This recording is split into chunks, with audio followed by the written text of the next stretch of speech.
Hi friends, welcome to Brahmam sir GK classes. మన channel చూసేవారికి ప్రతి ఒక్కరికి లైక్ చేయండి. అదేవిధంగా మన ఛానల్ తరపున 79వ స్వతంత్ర తరపున అందరికీ మన ఛానల్ తరపున శుభాకాంక్షలు తెలియజేస్తున్నమాట. అదేవిధంగా మన ఛానల్ వచ్చేసి ప్రతి ఒక్కరు వచ్చేసి సబ్స్క్రైబ్ చేయండి కొత్తగా చూసేవారికి. అదేవిధంగా మీ ఫ్రెండ్స్ కు చేయండి సార్. ఖచ్చితంగా బెల్ ఐకాన్ ఉంటుంది, ఆ బెల్ ఐకాన్ ఖచ్చితంగా మించండి. మీకు అన్ని క్లాసెస్ వీడియో క్లాసెస్ అన్ని మీకు వస్తాయి. అయితే ఈ రోజు కరెంట్ అఫైర్స్ లో భాగంగా ఇంపార్టెంట్ టాపిక్ వచ్చేసి ఏదంటే 2030 కామన్వెల్త్ గేమ్స్ 2030 వచ్చేసి కామన్వెల్త్ గేమ్స్ ఎక్కడ జరుగుతాయని బిడ్ కు వేసేందుకు భారత ఒలింపిక్ సంఘం ఆమోదించింది. ఇక్కడ మనకు వచ్చాను ఏదంటే 2030 కామన్వెల్త్ గేమ్స్ 2030 కామన్ గేమ్స్ ఎక్కడ జరుగుతాయని బిడ్ కు వేసేందుకు భారత ఒలింపిక్ సంఘము ఆమోదించింది. ఏ గేమ్స్ ఒలింపిక్ గేమ్స్. ఈ 2023 లో ఒలింపిక్ గేమ్స్ ఇండియాలో జరుగుతాయి. ఎక్కడ? ఇండియాలో వచ్చేసి జరుగుతాయి. ఇండియాలో ఎక్కడంటే గుజరాత్ లో జరుగుతాయమ్మా. గుజరాత్ లో మరి వచ్చేసి ఉత్తరప్రదేశ్ మరియు ఒరిస్సాలో ఈ యొక్క కామన్ గేమ్స్ జరుగుతాయి. ఇండియాలో 2030 వచ్చేసి కామన్ గేమ్స్ ఆల్రెడీ మన ఇండియాలో ఒకసారి జరిగినాయి సార్. కామన్ గేమ్స్ ఒకసారి జరిగినాయి. ఈ కామన్ గేమ్స్ 2030 మాత్రం ఎక్కడంటే కామన్ గేమ్స్ ఇండియాలో వచ్చేసి గుజరాత్ లో ఉత్తరప్రదేశ్ లో 2030 లో జరుగుతాయి కామన్ గేమ్స్.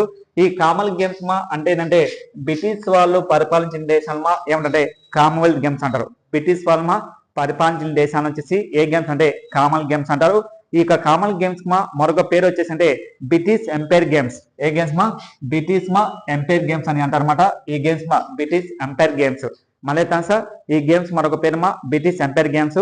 కామన్ గేమ్స్ అంటే బ్రిటిష్ వాళ్ళు పరిపాలించిన దేశాలు వచ్చి కామన్ గేమ్స్ అంటారు. ఈ కామన్ గేమ్స్ మరొక పేరు వచ్చేసి అంటే బ్రిటిష్ ఎంపైర్ గేమ్స్. అది మనకి ఇంపార్టెంట్. ఈ కామన్ గేమ్స్ ఎవరు ఆమోదించారంటే బిడ్ వేసేందుకు భారత ఒలింపిక్స్ సంఘమాలు ఆమోదించారు.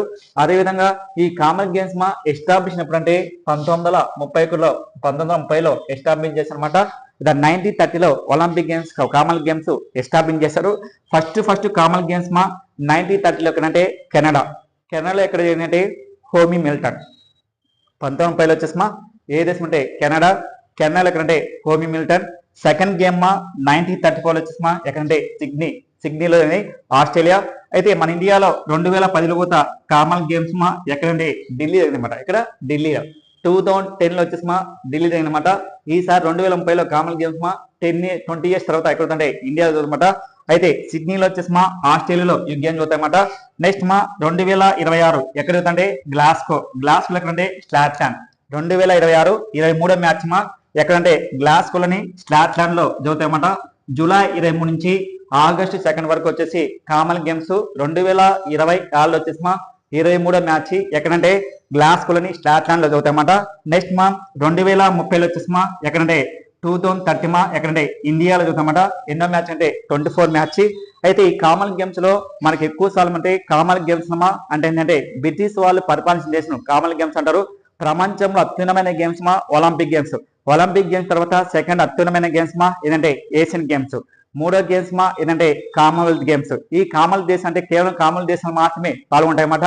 బ్రిటిష్ వారు పరిపాలించిన దేశం కామన్ గేమ్స్ అంటారు. ఈ కామన్ గేమ్స్ ప్రతి 4 సంవత్సరాలు ఎవ్రీ 4 years కు జరుగుతాయి. ఎవ్రీ 4 years కు. అయితే 2026లో యాక్చువల్ ఈ గేమ్స్ ఎక్కడ అంటే ఆస్ట్రేలియా జరగాల్సింది. ఎక్కడ? ఆస్ట్రేలియాలో. కామన్ గేమ్స్ 2020లో ఆస్ట్రేలియా జరగాల్సిన గేమ్స్ వాటిని రద్దు చేసి, అంటే ఎందుకు రద్దు చేసి అంటే ఆస్ట్రేలియా వాళ్ళు మేము భరించలేము, దీనికి అమౌంట్ మేము కేటాయించలేము, అందుకని ఆస్ట్రేలియాలో క్యాన్సిల్ చేసుకుని మళ్ళీ కామన్ గేమ్స్ ఎక్కడికి చేంజ్ చేసింటే గ్లాస్గోలో ఎక్కడండి స్కాట్లాండ్ లో ఈ యొక్క గేమ్స్ స్టార్ట్ అవుతామా. కామన్ గేమ్స్ 2030లో ఎక్కడంటే ఇండియాలో ఈ కామన్ గేమ్స్ స్టార్ట్ చేసామా. 2030లో ఇండియాలో అవుతాయన్నమాట. రెండో మ్యాచ్ అంటే 24 మ్యాచ్. అదేవిధంగా 2026లో జరిగే కామన్ గేమ్స్ లో ఎన్ని గేమ్స్ ను తొలగించారు? 2026లో ఆస్ట్రేలియాలో గ్లాస్గోలో జరిగే గేమ్స్ లో ఎన్ని దేశాలు ఈ యొక్క గేమ్స్ ను తొలగించారంటే మొత్తం 10 గేమ్స్ ను తొలగించారు. 10 గేమ్స్ ను తొలగించారు. ఒకటి వచ్చేసి అంటే బ్యాడ్మింటన్, 2 వచ్చేసి షూటింగ్, 3 క్రికెట్, 4 వచ్చేసి హాకీ, 5 వచ్చేసి అంటే స్వాకిస్, 6 వచ్చేసి అంటే table tennis, weight lifting, next క్యాన్చెస్, నెక్స్ట్ అదేవిధంగా ఆర్చరీ. మొత్తం 10 గేమ్స్ ను రీసెంట్ గా తొలగించడం జరిగిందన్నమాట. ఈ యొక్క కామన్ గేమ్స్ 2030 లో జరిగే గేమ్స్ 2026 లో జరిగే గేమ్స్ లో 10 గేమ్స్ ను రిమూవ్ చేస్తారన్నమాట. వీటికి ఎందుకు రిమూవ్ చేసినంటే దీనికి ఖర్చు ఎక్కువ ఉంటన్నమాట. ఖర్చు ఎక్కువ వల్ల ఈ గేమ్స్ ను తొలగించడం జరిగిందన్నమాట. మనకి ఇంపార్టెంట్ మా. అయితే ఇక్కడ 2010లో మన గేమ్స్ మా ఎక్కడంటే కామన్ గేమ్స్ ఇండియాలో ఉన్నాయన్నమాట. మళ్ళీ 2030లో వచ్చేసి మన దేశంలో 2030లో కామన్ గేమ్స్ జరుగుతాయని ఇటీవల ఆమోదించమాట. అయితే ఇండియన్ ఒలింపిక్ అసోసియేషన్ సంఘానికి అధ్యక్షుడు ఎవరంటే పిటి ఉషా గారు ఉండరన్నమాట. అదొకటి. నెక్స్ట్ అదేవిధంగా భారత ఫుట్బాల్ కోచ్ జట్టుగా పూర్తి స్థాయిలో కోచ్ గా ఆయన ఎన్నుకున్నమాట. అతని పేరు వచ్చేసి అంటే ఖలీద్ జమీల్ ఎంపికయ్యారన్నమాట. ఈయన 10 కాలం వచ్చేసి ఎన్ని సంవత్సరాలు అంటే 2 సంవత్సరాలు అనుకుంటారు. ఇప్పుడు తాత్కాలిక కోచ్ గా ఎన్నికారు. ఏ దేశానికి? భారత ఫుట్బాల్ కోచ్ గా తాత్కాలిక. పేమెంట్ వచ్చేసి పర్మనెంట్ ఇచ్చారమ్మా. ఏమంటే అతని పేరు ఖలీద్ జమీల్ అనే వ్యక్తి పర్మనెంట్ చేశారన్నమాట. అది గుర్తుపెట్టుకో సార్. నెక్స్ట్ అదేవిధంగా 2025 వచ్చి 10వ కోఫా అమెరికా మహిళా ఫుట్బాల్ మ్యాచ్. ఇది కోఫా అమెరికా మహిళల విజేత వచ్చేసి ఏ దేశం గెలిచిందంటే బ్రెజిల్ గెలిచిందన్నమాట. ఇది బ్రెజిల్. అదేవిధంగా బ్రెజిల్ గెలిచిందమ్మా. Very important. బ్రెజిల్ వాళ్ళు గెలిచారు. రన్నర్ వచ్చేసి ఏదంటే కొలంబియా. విన్నర్ వచ్చేసి బ్రెజిల్. రన్నర్ వచ్చేసి ఏదంటే కొలంబియా. మళ్ళీ సార్ కోఫా అమెరికా ఫుట్బాల్ 10వ మ్యాచ్ ఏ దేశంలో జరిగిందంటే ఈ యొక్క మ్యాచ్ జరిగిందంటమ్మా. అది గుర్తుపెట్టుకో సార్. 2025 మ్యాచ్ 2020 సంవత్సరంలో కోఫా అమెరికా ఫుట్బాల్ జూలై 11 నుంచి ఆగస్ట్ 2 వరకు ఎక్కడైందంటే ఈక్వెడార్ జరిగిందన్నమాట. విన్నర్ వచ్చేసి ఏదంటే బ్రెజిల్ రన్నర్ వచ్చేసి ఏదంటే కొలంబియా వాళ్ళు రన్నర్ గెలిచిందన్నమాట. అయితే బ్రెజిల్ వచ్చేసి ఇప్పటి వరకు ఎన్నిసార్లు గెలిచిందంటే 9 సార్లు గెలిచిందమ్మా. ద విన్నర్ వచ్చేసి ఈ యొక్క కోఫా అమెరికా ఫుట్బాల్ మహిళల మ్యాచ్ 9 సార్లు ఏ జట్టు గెలిచిందంటే బ్రెజిల్ గెలిచింది. 2020 బ్రెజిల్ గెలిచింది. ఇప్పటి వరకు 9 సార్లు గెలిచిందమ్మా. ఏదంటే Copa America football men's match. Copa America football match ఇది టోటల్ నెంబర్ ఆఫ్ జట్లు ఏంటంటే 10 జట్లు పాల్గొన్నాయి. ఈ యొక్క మ్యాచ్ ఫస్ట్ ఎస్టాబ్లిష్ అంటే 1991లో ఎస్టాబ్లిష్ చేశారు. ఫస్ట్ ఎక్కడ ఏంటంటే బ్రెజిల్ ఎదిగిందన్నమాట. విన్నర్ గుర్తు ఏదంటే ఫస్ట్ విన్నర్ బ్రెజిల్లోనే 1991లో. నెక్స్ట్ రన్నర్ వచ్చేసి ఏ దేశం అంటే చిలీ దేశం. ఏ దేశమా? చిలీ దేశం. అయితే ఇక్కడ మెయిన్ వచ్చేసి ఏంటంటే ఉత్తమ ఆటగాడు వచ్చేసి ఎవరంటే ఉత్తమ ఆటగాడు వచ్చేసి మార్తా అని వ్యక్తి ఉత్తమ ఆటగాడు. 2025 కోఫా అమెరికా ఫుట్బాల్లో ఉత్తమ ఆటగాడు వచ్చేసి మార్తా. నెక్స్ట్ అదేవిధంగా ఉత్తమ గోల్ కీపర్ వచ్చేసి ఎవరంటే కెథరిన్ టాపియా ఉత్తమ గోల్ కీపర్ గెలిచింది. నెక్స్ట్ ప్లేయర్ ఆఫ్ అవార్డ్ ఎవరికి వచ్చిందంటే ఏ జట్టుకు వచ్చిందంటే అర్జెంటీనాకు వచ్చింది. అర్జెంటీనా. మొత్తం ఎన్ని జట్టు పాల్గొన్నామా? 10 జట్టు పాల్గొంటే దీంతో బెస్ట్ ప్లేయర్ ఆఫ్ అవార్డ్ వచ్చేసి ఏ జట్టుకు వచ్చింటే అర్జెంటీనా దేశానికి రావడం జరిగిందన్నమాట. ఈ కోఫా అమెరికా ఫుట్బాల్ వచ్చేసి 2025 ఎక్కడంటే ఈక్వెడార్ ఇది మోస్ట్ సక్సెస్ఫుల్ టీమ్ ఏ జట్టు అంటే బ్రెజిల్. 2025 విన్నర్ వచ్చేసి ఏదంటే బ్రెజిల్ గెలిచింది. రన్నర్ వచ్చేసి ఏదంటే కొలంబియా వాళ్ళు గెలిచారన్నమాట. ఈ కోఫా అమెరికా ఫుట్బాల్ వచ్చేసి మహిళల మ్యాచ్ ప్రతి 4 సంవత్సరాలకి ఒకసారి కోఫా అమెరికా ఫుట్బాల్ జరుగుతామన్నమాట. మనకు ఎగ్జామ్ లో అడిగే ఛాన్స్ అన్నమాట. ఇక్కడ మనకి ఇంపార్టెంట్ ఏంటంటే ఎంఎస్ స్వామినాథన్ గురించి ఒక బుక్ రచించారమ్మా. ఆ వ్యక్తి పేరు వచ్చేసి ఏం పేరు అంటే ఆ బుక్ పేరు ఫస్ట్ ఏదంటే ఎంఎస్ స్వామి యొక్క జీవిత చరిత్ర పైన ఒక బుక్ రచించామా. ఆ బుక్ ఏంటంటే the man who fend India అనే పుస్తకం రచించారు. ఎవరంటే పుస్తకాన్ని ఎవరు రచించంటే ప్రియా బంధన్ జయకుమార్. ఇక్కడ ఎవరంటే ప్రియా బంధన్ జయకుమార్ అనే వ్యక్తి ఒక ఎంఎస్ స్వామి యొక్క జీవిత ఆధారంగా బుక్ రచించారమ్మా. ఏం బుక్ అంటే the man who fend India అనే పుస్తకం రచించారంటే ప్రియా బంధన్ జయకుమార్ రచించారమ్మా. ఏంటంటే ఎంఎస్ స్వామినాథన్. ఇది ఎంఎస్ స్వామినాథన్ వచ్చేసి ఇటీవల 2025 ఎంఎస్ స్వామినాథన్ 2025 వచ్చేసి ఆగస్టు 7కు వచ్చేసి ఆయన శతజయంతి ఉత్సవాలు ఎప్పుడు జన్మించిందంటే ఈయన 1925 ఆగస్టు 7 జన్మించాడు. అయితే 2025 ఆగస్టు 7కు ఎన్ని సంవత్సరాలు అంటే 100 సంవత్సరాలు పూర్తయింది.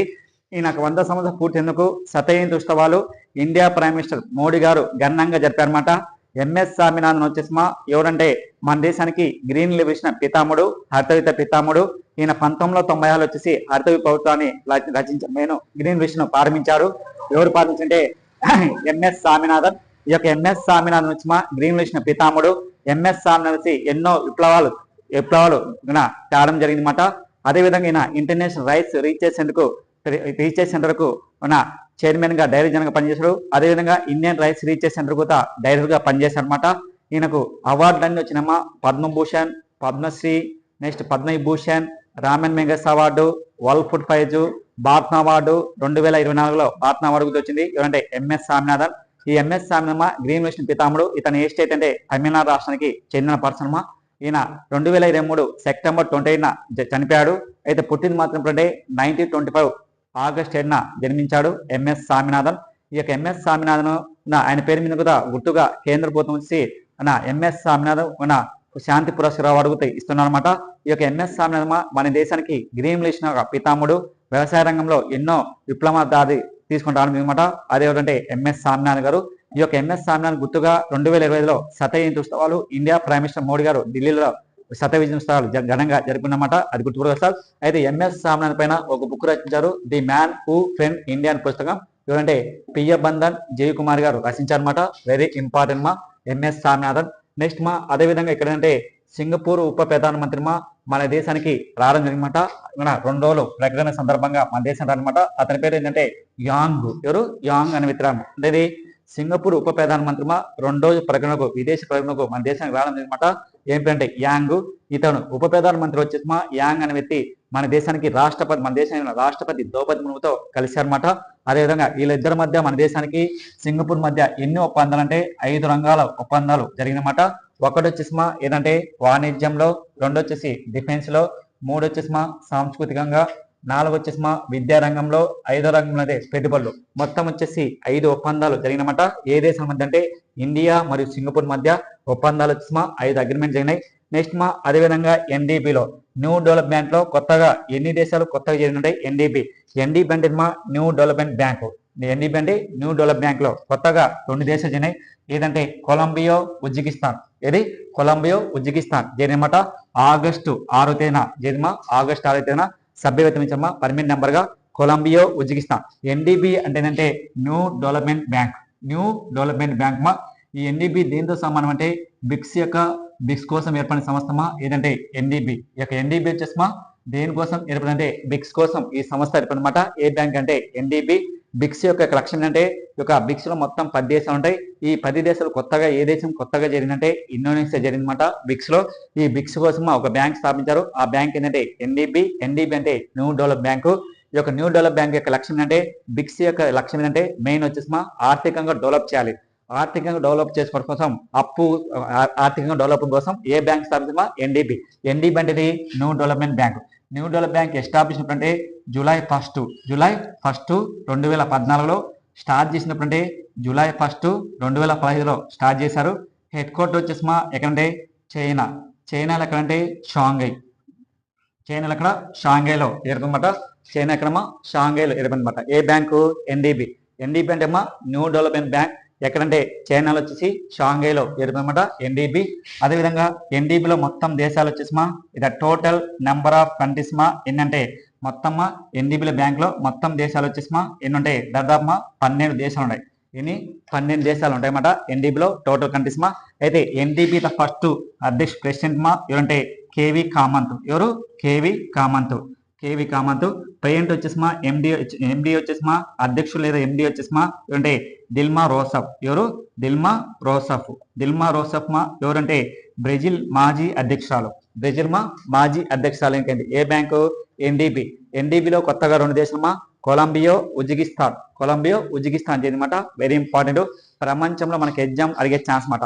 నెక్స్ట్ అదేవిధంగా ప్రతి సంవత్సరం ఆగస్టు 14 వచ్చేసి మన దేశ ప్రధానమంత్రి నరేంద్ర మోడీ గారు 2019 నుంచి ఒక డే జరుపుకుంటాం. ఏంటంటే జాతీయ విమోచన దినోత్సవం.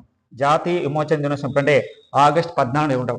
జాతీయ విమోచన దినోత్సవం ఎందుకంటే భారత్ నుంచి పాకిస్తాన్ విడిపోయినందుకు ఆ రోజు పాకిస్తాన్కు ఆ రోజు ఆగస్టు 14 పాకిస్తాన్ స్వతంత్ర దినోత్సవం సందర్భంగా మన దేశం నుంచి విడిపోయినందుకు ఆ రోజు మన దేశ ప్రధానమంత్రి జాతీయ విమోచన అంటే సంతోషంగా ఉండాలని మన దేశం బాగా ఏర్పాటు చేసేందుకు ఆ పాకిస్తాన్ నుంచి హింసదారి వల్ల మన దేశం విడిపోయినందుకు చాలా సంతోషంగా ఉండాలని ఆ రోజు జాతీయ విమోచన దినోత్సవాన్ని ఇండియా ప్రైమ్ మినిస్టర్ మోడీ గారు లాంచ్ చేసినమాట. నెక్స్ట్ అదేవిధంగా ఇక్కడ హైకోర్టు యొక్క main Allahabad high court justice Yashwant Varma పైన అభిశంసన తీర్మానం ప్రక్రియ ప్రారంభించారన్నమాట. ఇటీవల వచ్చేసిమా దేశంలోని పెద్ద అవినీతి పరుగా ఎవరంటే ఇతర ప్రముఖ పర్సన్ ఎవరంటే ఇతర ప్రముఖ పర్సన్ జస్టిస్ యశ్వంత్ వర్మ పైన ఈయన అలహాబాద్ హైకోర్టు న్యాయమూర్తిగా జడ్జిగా పనిచేస్తానమాట. అతని పైన అభిశంసన ప్రక్రియను ప్రారంభించారు. ఎందుకు సార్ ఇతని మీద అభిశంసన తీర్మానం పెట్టారంటే ఈయన 2025లో తన ఇంట్లో మార్చి 14న పెద్ద మొత్తం నోట్ల కట్టలు బయటపడినాయన్నమాట. లభ్యమయ్యాయి అంటే ఇది కరెన్సీ నోట్లు అన్ని బయటపడినాయి. అలా కొన్ని కోట్ల వరకు ఆయన ఇంట్లో కరెన్సీ బయటపడినాయి. ఎన్ని కోట్ల వరకు ఈ యొక్క నోట్లు కూడా కాలిపోయి బయటికి రావడం జరిగిందన్నమాట. అందుకు అతని మీద సుప్రీంకోర్టు ప్రధాన న్యాయమూర్తి వచ్చి అతని మీద ఒక కేసు నమోదు చేశారు. ఏంటంటే బిఆర్ గవాయిమా అతని మీద కేసు నమోదు చేశారు. అతన్ని ఎట్లయినా తొలగించాలని.